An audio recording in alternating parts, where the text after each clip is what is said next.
Selamat malam Bapak Ibu Saudara yang terkasih dalam Tuhan Yesus. Mari kita berdoa sebelum kita merenungkan firman Tuhan pada malam ini. Syukur kepadamu ya Allah yang maha baik atas karunia kehidupan yang Engkau berikan.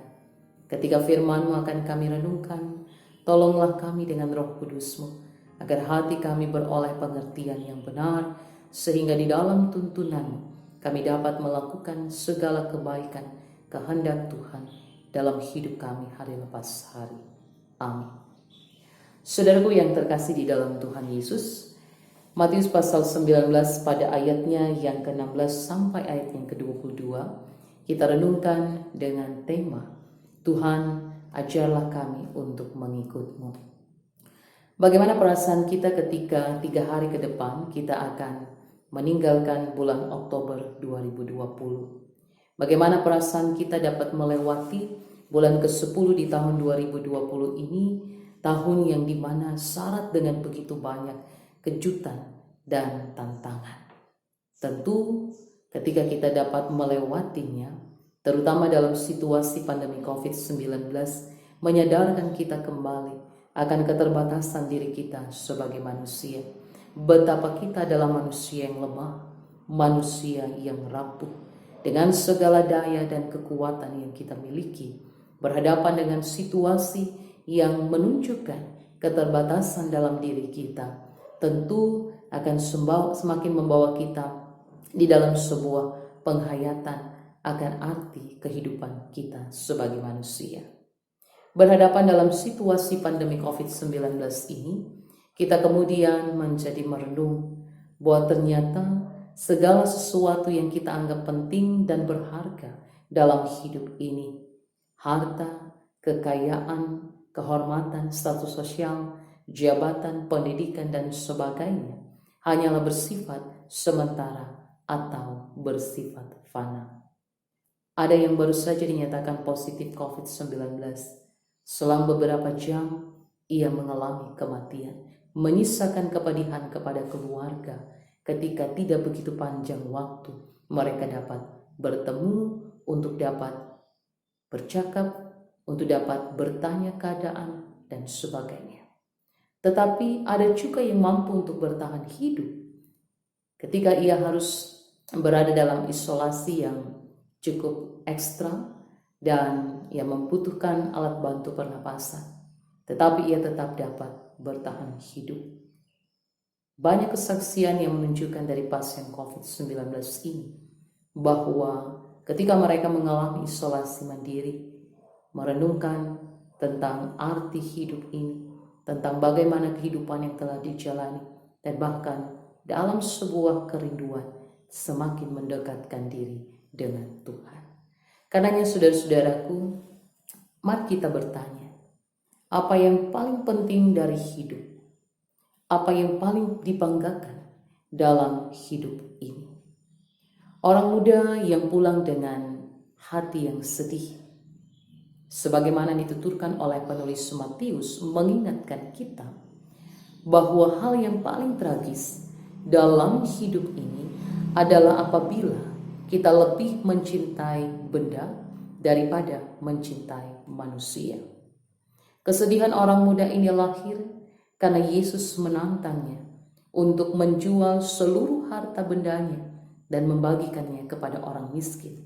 Ketika ia bertanya, apa yang harus ia lakukan untuk mendapatkan hidup yang kekal?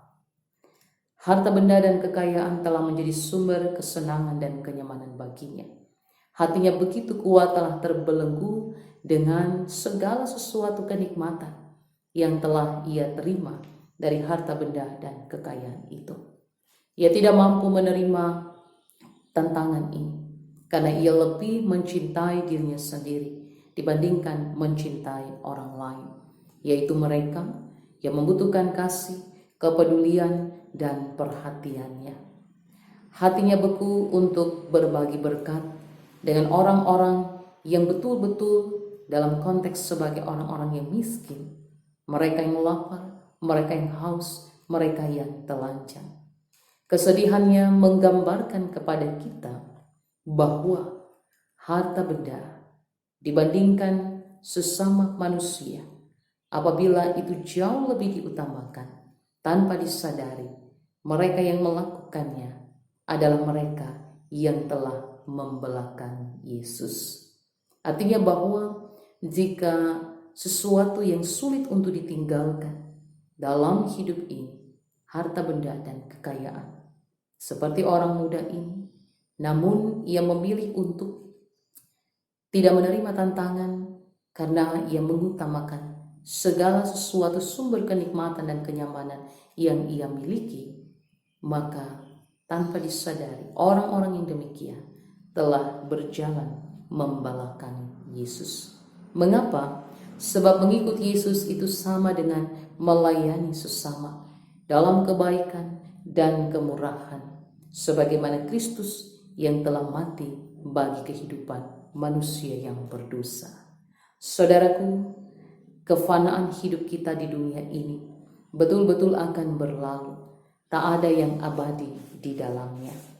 Karenanya, baiklah kita tetap mengejar harta surgawi selama berada di dunia ini, dengan tidak memprioritaskan isi dunia yang fana, namun terus belajar mengasihi melalui kemurahan hati dan berkorban bagi sesama. Karenanya, bersama kita katakan, Tuhan, ajarlah kami untuk mengikut-Mu. Tuhan Yesus memberkati kita. Amin. Mari kita berdoa syukur bersama. Demikianlah seluruh kebenaran firman-Mu dinyatakan. Ajarlah kami untuk mengikut-Mu. Ajarlah kami tidak terikat kepada segala isi dunia yang fana, namun belajar untuk terus mengejar kehidupan surgawi yang mulia, yang di dalamnya ada sukacita yang kekal, kebahagiaan yang abadi.